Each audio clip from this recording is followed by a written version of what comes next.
সুন্দরবন জঙ্গলে ভলু নামে একটি কাক বসবাস করত। সে বনের পশু পাখির সবসময় ক্ষতি করার চেষ্টা করত, কারণ সে ছিল খুবই দুষ্টু এবং খারাপ। একদিন মনু কবুতর এবং বাবলু তোতা তারা দুজনে মিলেই ভলু কাকের এই স্বভাবের কারণে তাকে সতর্ক করতে লাগে। দেখো ভোলু কাক ভাই আমার, তুমি যেভাবে জঙ্গলের পশু পাখিকে ক্ষতি করো, এটা কখনোই ঠিক না। আর আমরাও চাইনি যে তুমি সবার কাছেই খারাপ হয়ে থাকো। এর থেকে ভালো হবে তুমি এই সমস্ত কাজকর্ম বাদ দিয়ে দাও। তাতে তোমারও ভালো হবে এবং জঙ্গলের পশু পাখির কাছে তুমিও ভালো হয়ে থাকতে পারবে। ভলু কাক মনু কবুতরের কথা শুনে রেগে গিয়ে বলে উঠল, আরে, তুমি কি হও আমার? কোনটা ভালো কোনটা খারাপ সেটা আমি ভালো করেই জানি।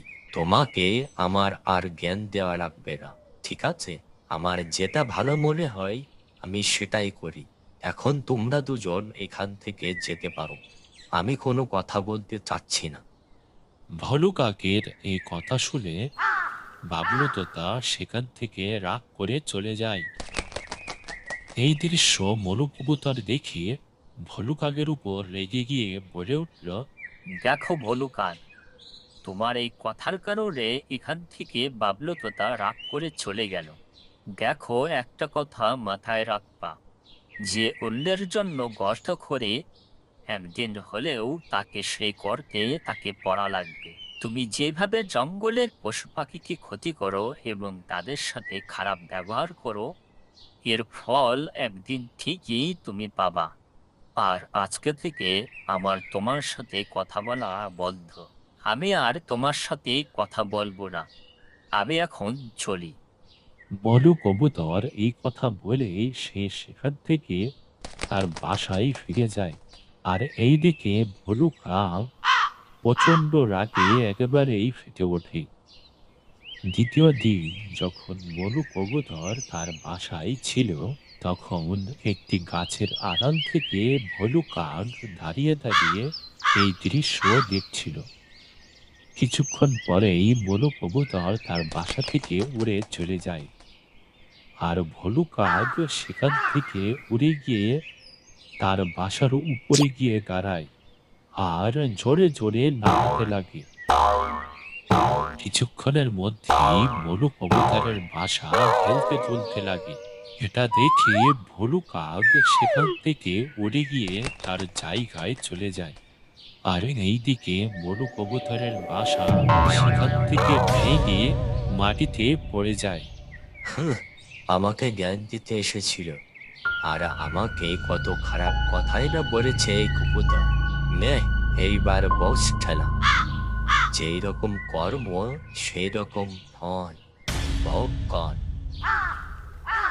ভলু কাক এই কথা বলেই সে সেখান থেকে উড়ে চলে যায়। আর তার কিছুক্ষণ পরেই মনু কবুতর সেখানে চলে আসে। মনু কবুতরের তার বাসার এই অবস্থা দেখে কেঁদে কেঁদে বলে উঠল, হাই হাই, কে আমার এই বাসার এই অবস্থা করেছে? নিশ্চয় পাজি ভলু কাকেরই কাজ হবে। সে ছাড়া এমন কাজ আর কেউই করতে পারে না। হাই হাই, এইবার আবার কি হবে? তারপর থেকেই ভলু কাক জঙ্গলে আরো বেশি করেই পশু পাখিদের ঘর বাড়ি ভাঙতে লাগে। যেখানেই কারোর বাসা সে দেখতে পায়, সেখানে গিয়ে তার বাসা ভাঙচুর করে সেখান থেকে পালিয়ে যায়। এইভাবেই দিন যেতে লাগে।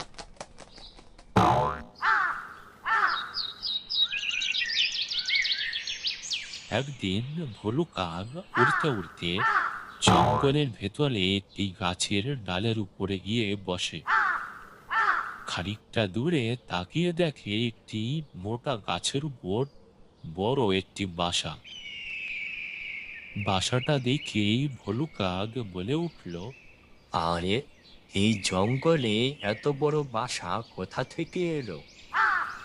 আর আশেপাশেও তো কাউকে দেখছি না। মনে হচ্ছে যে এখানে একটু শয়তানি করাই যেতে পারে। না, এখানে আর দাঁড়িয়ে দাঁড়িয়ে লাভ নেই। যাই, যেয়ে দেখি বাসাটা কেমন। ভলু কাক এই কথা বলেই সে সেখান থেকে উড়ে গিয়ে সেই বাসার উপরে গিয়ে দাঁড়ায়। আরে, এই বাসাটা তো দেখছি খুব ঝাপদা করেই বানানো।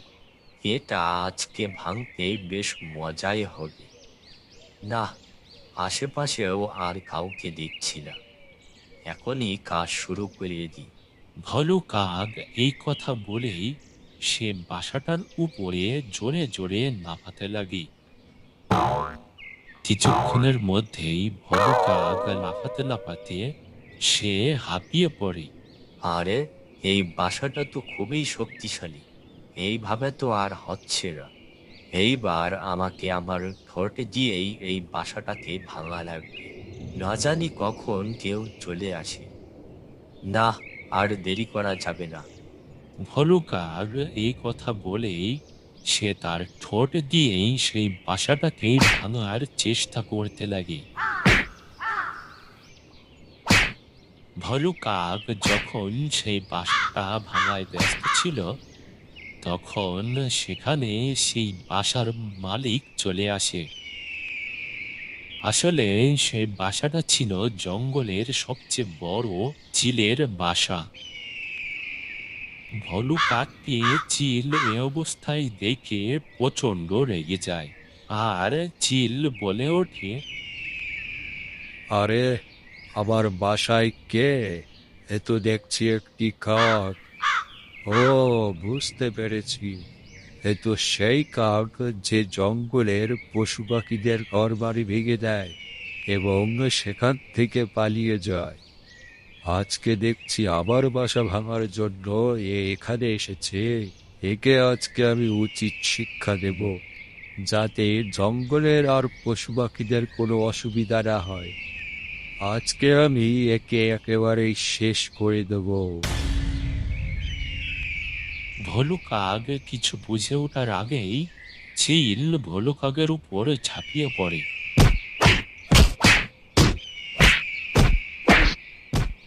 কিছুক্ষণের মধ্যেই চিল তার শক্ত পা দিয়ে ভলু কাককে ধরে ফেলে। ভলু কাক সে নিজেকে বাধা অবস্থায় দেখিয়ে ভয় পেয়ে বাঁচার উপায় খুঁজতে লাগে। আমাকে ক্ষমা করে দিন চিল রাজা, আমাকে ক্ষমা করে দিন। আমি তো শুধু পরীক্ষা করছিলাম যে আপনার বাসা শক্তিশালী কিনা। আমাকে ক্ষমা করে দিন চিল রাজা, আমাকে ছেড়ে দিন। হুম, আমাকে দেখে কি বোকা মনে হয়? আমি নিজের চোখে দেখেছি আমার বাসা তোকে ভাঙতে, আর তুই এখন মিথ্যের আশ্রয় নিয়ে আমাকে বোঝাচ্ছিস আমার বাসা শক্তিশালী ছিল, তাই সেটা তুই পরীক্ষা করছিলি। আর এমনিতেও আমি কয়দিন যাবতই শুনছিলাম জঙ্গলে সব পাখিদের ঘর বাড়ি কেউ একজন এসে ভেঙে ফেলছে, আর সেটাও নাকি একটি কাক। আর আজকে রে তুই এসেছিস আমার বাসা ভাঙতে। আমার কাছে অন্যায়কারীর কখনোই ছাড় হয় না, আর এর ফল সরাসরি মৃত্যু।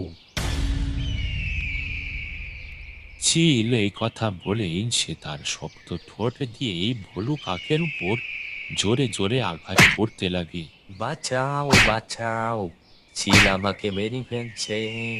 আমাকে কেউ উদ্ধার করো, চিল আমাকে মেরে ফেলছে। সেই দিন ভলু কাকের সেই বিপদে কেউই তার পাশে এসে দাঁড়ায় না, আর একটা সময় সে সেখানেই মারা যায়।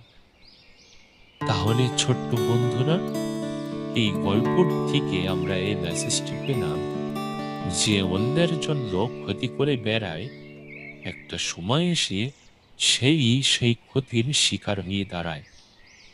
সেজন্য আমাদের কাউকে ক্ষতি করা উচিত নয় এবং কাউকে কষ্ট দেওয়াও উচিত নয়।